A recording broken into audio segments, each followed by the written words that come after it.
I just laugh so it has to pick up my slack.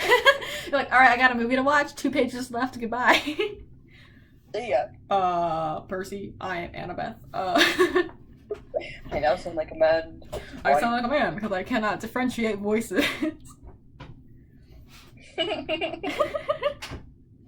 Alright.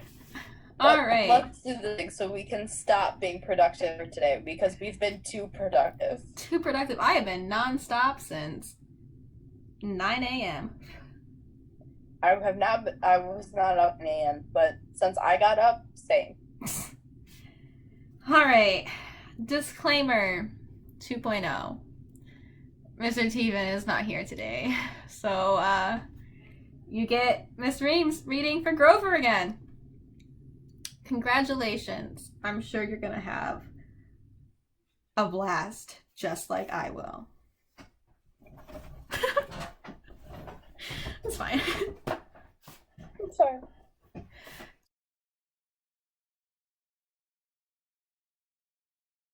Chapter 17. We shop for waterbeds. It was Annabeth's idea. She loaded us into the back of a Vegas taxi as if we actually had money and told the driver, Los Angeles, please. the cabbie chewed his cigar and sized us up. That's 300 miles. For that, you gotta pay up front, You accept casino debit cards? Annabeth asked. He shrugged. Some of 'em. Same as credit cards. I gotta swipe 'em through first. Annabeth handed him her Green Lotus cash card. He looked at it skeptically. Swipe.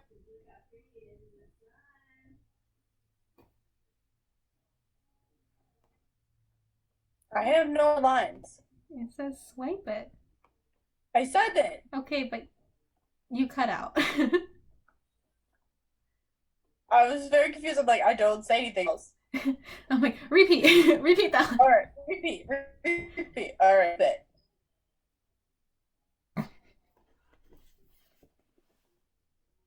You know what? We do whatever you want.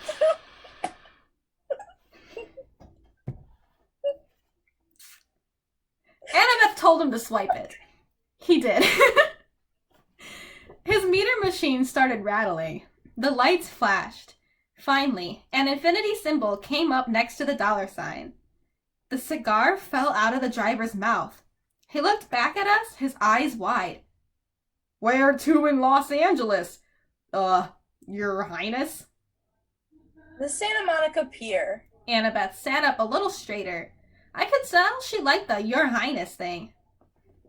Gets there fast, and you can keep the change. Maybe she shouldn't have told him that. The cab speedometer never dipped below 95 the whole way through the Mojave Desert. On the road, we had plenty of time to talk. I told Annabeth and Grover about my latest dream, but the details got sketchier the more I tried to remember them. The Lotus Casino seemed to have short-circuited my memory. I couldn't recall what the invisible servant's voice had sounded like, though I was sure it was somebody I knew. The servant had called the monster in the pit something other than my lord, some special name or title. The silent one? Annabeth suggested. The rich one? Both of those are nicknames for Hades. Maybe, I said, though neither sounded quite right.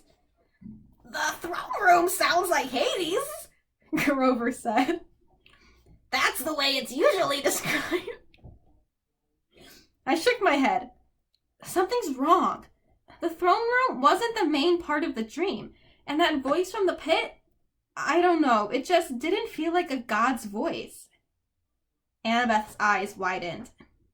What? I asked. Oh, nothing. I was just... No, it has to be Hades. Maybe he sent this thief, the invisible person, to get the master bolts, and something went wrong? Like what? I don't know, She said. but if I stole Zeus's symbol of power from Olympus and the gods were hunting him, I mean, a lot of things could go wrong. So this thief had to hide the bolt or he lost it somehow. Anyway, he failed to bring it to Hades. That's what the voice said in your dream, right? The guy failed? That would explain what the Furies were searching for when they came after us on the bus. Maybe they thought we had retrieved the bolt. I wasn't sure what was wrong with her. She looked pale. But if I'd already retrieved the bolt, I said, why would I be traveling to the underworld? To threaten Hades, Grover suggested.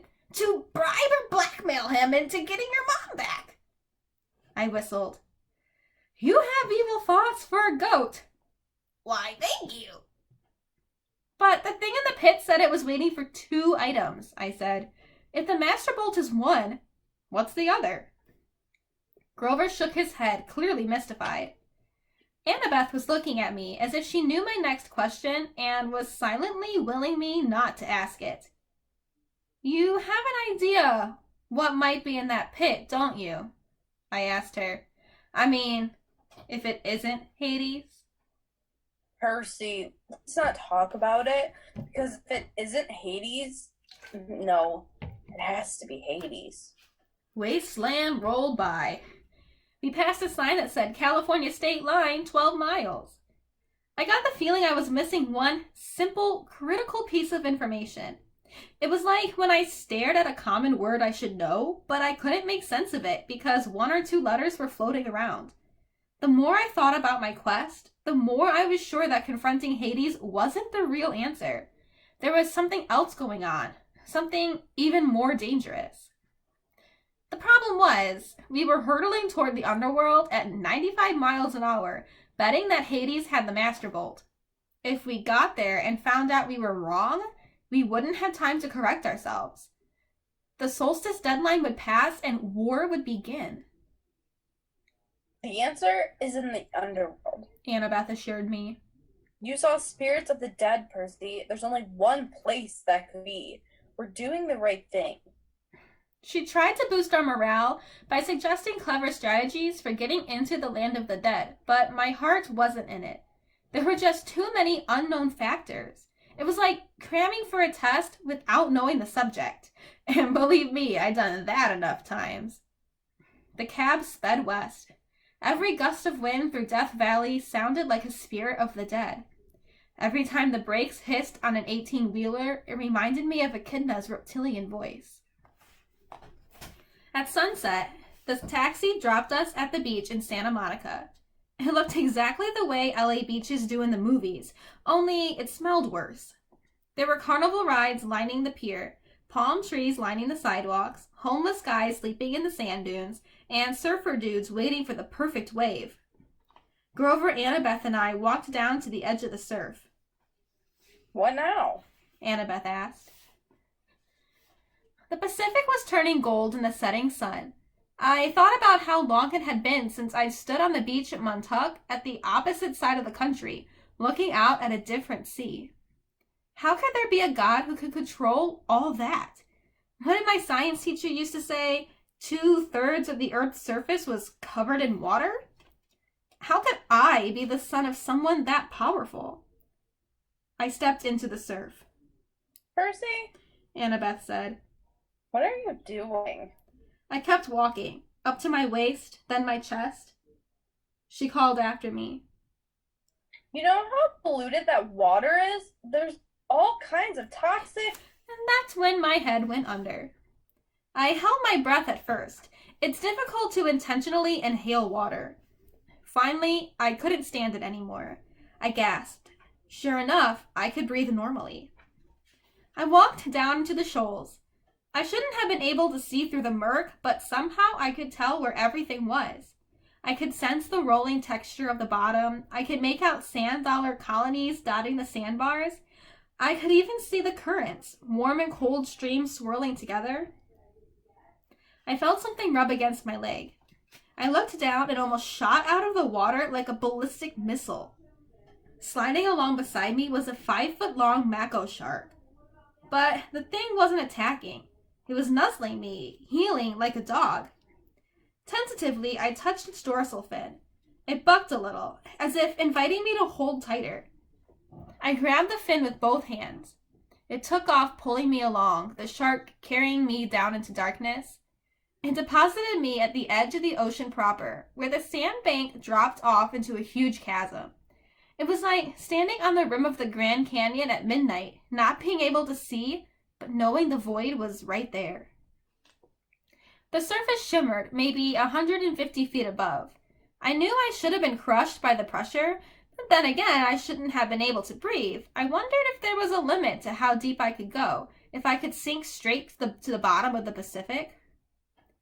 Then I saw something glimmering in the darkness below, growing bigger and brighter as it rose toward me. A woman's voice, like my mother's, called, "Percy Jackson." As she got closer, her shape became clearer. She had flowing black hair, a dress made of green silk. Light flickered around her, and her eyes were so distractingly beautiful, I hardly noticed the stallion-sized seahorse she was riding. She dismounted. The seahorse and the mako shark whisked off and started playing something that looked like tag. The underwater lady smiled at me. "You've come far, Percy Jackson. Well done." I wasn't sure quite what to do, so I bowed. "You're the woman who spoke to me in the Mississippi River." "Yes, child. I am a Nereid, a spirit of the sea. It was not easy to appear so far upriver, but the naiads, my freshwater cousins, help sustain my life force. They honor Lord Poseidon, though they do not serve in his court." "And you serve in Poseidon's court?" She nodded. "It has been many years since a child of the sea god has been born. We have watched you with great interest." Suddenly, I remembered faces in the waves off Montauk Beach when I was a little boy, reflections of smiling women. Like so many of the weird things in my life, I'd never given it much thought before. "If my father is so interested in me," I said, "why isn't he here? Why doesn't he speak to me?" A cold current rose out of the depths. "Do not judge the Lord of the Sea too harshly," the Nereid told me. "He stands at the brink of an unwanted war. He has much to occupy his time. Besides, he is forbidden to help you directly. The gods may not show such favoritism." "Even to their own children?" "Especially to them. The gods can work by indirect influence only. That is why I give you a warning and a gift." She held out her hand. 3 white pearls flashed in her palm. "I know you journeyed to Hades' realm," she said. "Few mortals had ever done this and survived. Orpheus, who had great music skill, Hercules, who had great strength, Houdini, who could escape even the depths of Tartarus. Do you have these talents?" No, ma'am." "Ah, but you have something else, Percy. You have gifts you have only begun to know. The oracles have foretold a great and terrible future for you, should you survive to manhood. Poseidon would not have you die before your time. Therefore, take these, and when you are in need, smash a pearl at your feet." "What will happen?" "That," she said, "depends on the need. But remember, what belongs to the sea will always return to the sea." "What about the warning?" Her eyes flickered with green light. "Go with what your heart tells you, or you will lose it all. Hades feeds on doubt and hopelessness. He will trick you if he can, make you mistrust your own judgment. Once you are in his realm, he will never willingly let you leave. Keep faith. Good luck, Percy Jackson." She summoned her seahorse and rode toward the void. "Wait," I called. "At the river, you said not to trust the gifts. What gifts?" "Goodbye, young hero," she called back, her voice fading into the depths. "You must listen to your heart." She became a speck of glowing green, and then she was gone. I wanted to follow her down into the darkness. I wanted to see the court of Poseidon. But I looked up at the sunset darkening on the surface. My friends were waiting. We had so little time. I kicked upward toward the sea. When I reached the beach, my clothes dried instantly. I told Grover and Annabeth what had happened and showed them the pearls. Annabeth grimaced. No gift comes without a price. They were free. No, She shook her head. there's no such thing as a free lunch. That's an ancient Greek saying that translated pretty well into American. There will be a price. You wait. On that happy thought, we turned our backs on the sea. With some spare change from Aries' backpack, we took the bus into West Hollywood. I showed the driver the underworld address slip I'd taken from Auntie M's garden gnome emporium, but he'd never heard of DOA recording studios.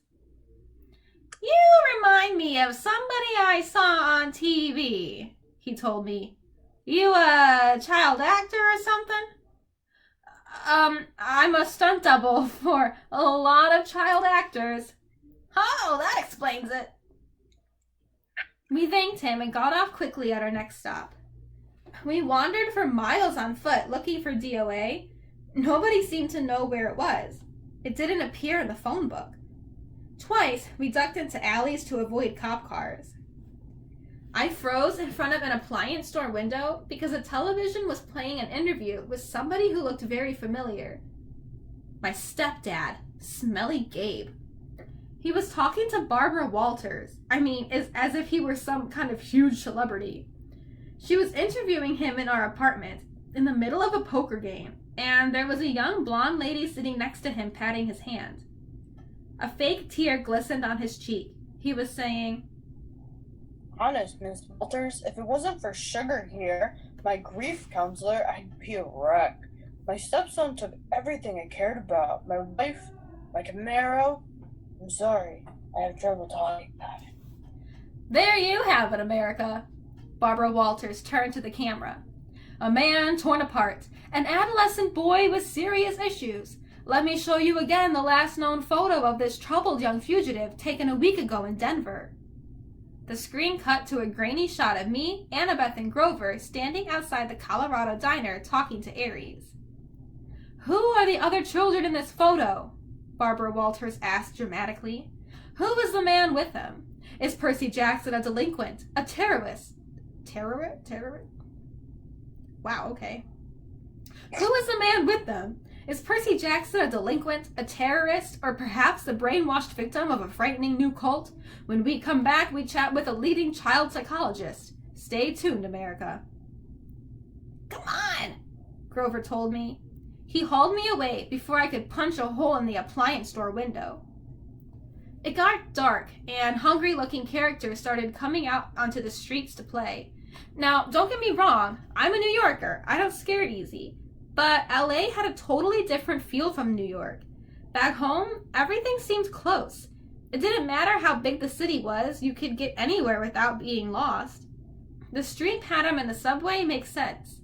There was a system to show how things worked. A kid could be safe as long as he wasn't stupid. LA wasn't like that. It was spread out, chaotic, hard to move around. It reminded me of Aries.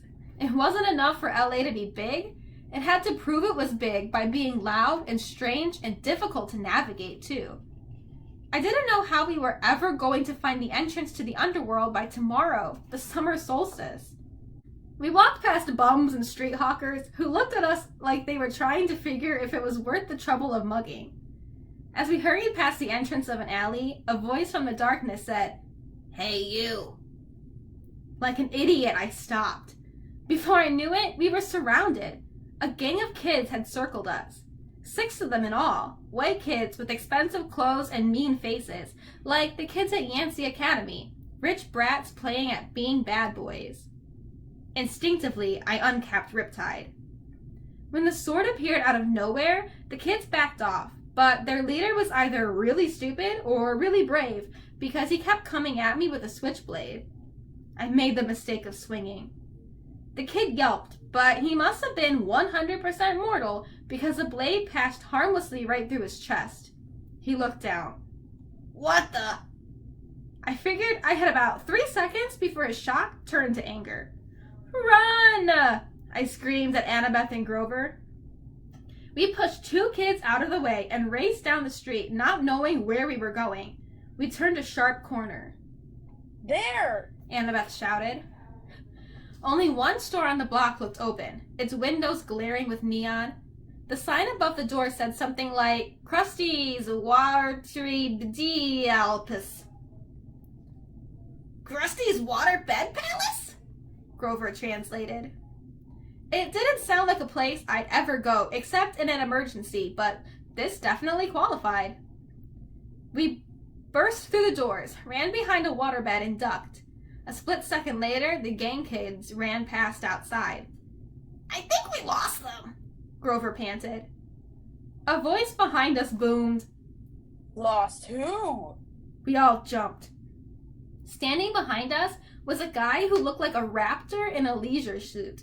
He was at least 7 feet tall with absolutely no hair. He had gray, leathery skin, thick-lidded eyes, and a cold reptilian smile. He moved toward us slowly, but I got the feeling he could move fast if he needed to. His suit might have come from the Lotus Casino. It belonged back in the 70s, big time. The shirt was silk paisley, unbuttoned halfway down his hairless chest. The lapels on his velvet jacket were as wide as landing strips. The silver chains around his neck, I couldn't even count them. I'm crusty, he said with a tartar yellow smile. I resisted the urge to say, yes, you are. Sorry to barge in, I told him. We were just, browsing? You mean hiding from those no-good kids? He grumbled. They hang around here every night. I get a lot of people in here thanks to them. Stay. You want to look at a waterbed? I was about to say, no thanks, when he put a huge paw on my shoulder and steered me deeper into the showroom. There was every kind of waterbed you could imagine. Different kinds of wood, different patterns of sheets, queen size, king size, emperor of the universe size. This is my most popular model. Krusty spread his hands proudly over a bed covered with black satin sheets with built-in lava lamps on the headboard. The mattress vibrated, so it looked like an oil-flavored jello. Million hand massage, Krusty told us. Go on, try it out. Shoot, take a nap. I don't care. No business today, anyway. I said. I don't think... Million hand massage! Grover cried and dove in. Oh, you guys, this is cool! Krusty said, stroking his leathery chin. Almost. Almost. Almost what? I asked. He looked over at Annabeth. Do me a favor. Over here, hon. Might fit. Annabeth said. But what? He patted her reassuringly on the shoulder and led her over to the Safari Deluxe model with teakwood lions carved into the frame and a leopard-patterned comforter. When Annabeth didn't want to lie down, Krusty pushed her. Hey! She protested. Krusty snapped his fingers. There go! Ropes sprang from the sides of the bed, lashing around Annabeth, holding her to the mattress. Grover tried to get up, but ropes sprang from his black satin bed too, and lashed him down. Not cool! He yelled, his voice vibrating from the million hand massage. Not cool at all! The giant looked at Annabeth, then turned toward me and grinned. Almost, darn it. I tried to step away, but his hand shot out and clamped around the back of my neck. Whoa, kid. Don't worry. We'll find you one in a sec. Let my friends go. Oh, sure I will. But I won't. But I got to make them fit first. What do you mean? All the beds are exactly 6 feet, see? Your friends are too short. Gotta make them fit.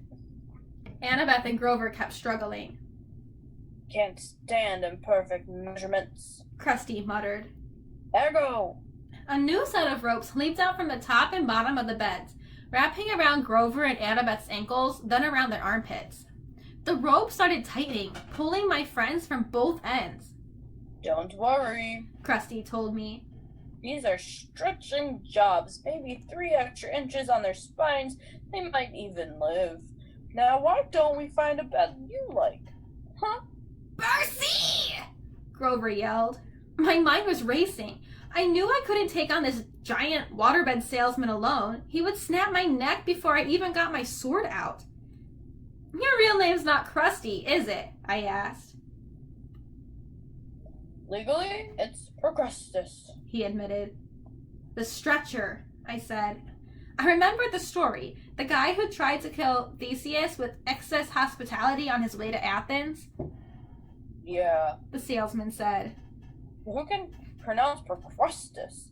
Bad for business. Now, crusty. Anybody can say that. You're right. It's got a good ring to it. His eyes lit up. You think so? Oh, absolutely, I said. And the workmanship on these beds? Fabulous. He grinned hugely, but his fingers didn't loosen on my neck. I tell my customers that every time. Nobody bothers to look at the workmanship. How many built-in lava lamp headboards have you seen? Not too many, That's right. Percy! Annabeth yelled. What are you doing? Don't mind her, I told Procrustes. She's impossible. The giant laughed. All my customers are never 6 feet exactly, so inconsiderate. And then they complain about the fitting. What do you do if they're longer than 6 feet? Oh, that happens all the time. It's a simple fix. He let go of my neck, but before I could react, he reached behind a nearby sales desk and brought out a huge double-bladed brass axe. He said, I just center the subject as best as I can and lop off whatever hangs over on either end. Ah, I said, swallowing hard. Sensible. I'm so glad to come across an intelligent customer. The ropes were really stretching my friends now. Annabeth was turning pale. Grover made gurgling sounds like a strangled goose. So, Krusty, I said, trying to keep my voice light. I glanced at the sales tag on the Valentine-shaped honeymoon special. Does this one really have dynamic stabilizers to stop wave motion? Absolutely. Try it out. Yeah, maybe I will. But would it work even for a big guy like you? No waves at all? Guaranteed. No way. Way. Show me. He sat down eagerly on the bed, patted the mattress. No waves, see? I snapped my fingers. Ergo. Ropes lashed around Krusty and flattened him against the mattress. Hey! He yelled. Center him just right, I said. The ropes readjusted themselves at my command. Krusty's whole head stuck out the top. His feet stuck out the bottom. No! He said. Wait, this is just a demo. I uncapped Riptide. A few simple adjustments. I had no qualms about what I was about to do. If Krusty were human, I couldn't hurt him anyway. If he was a monster, he deserved to turn into dust for a while. You have a hard bargain. He told me. I'll give you 30% off on selected floor models. I think I'll start with the top. I raised my sword. No money down, no interest for 6 months. I swung the sword. Krusty stopped making offers. I cut the ropes on either beds. Annabeth and Grover got to their feet, groaning and rinsing and cursing me a lot. You look taller, I said. Very funny. Annabeth said. Be faster next time. I looked at the bulletin board behind Krusty's sales desk. There was an advertisement for Hermes Delivery Service and another for the all-new Compendium of LA Area Monsters, the only monstrous yellow pages you'll ever need. Under that, a bright orange flyer for DOA Recording Studios offering commissions for hero souls. We're always looking for new talent. DOA's address was right underneath with a map. Come on, I told my friends. Give us a minute, Grover complained. We were almost stretched to death. Then you're ready for the underworld, I said. It's only a block from here.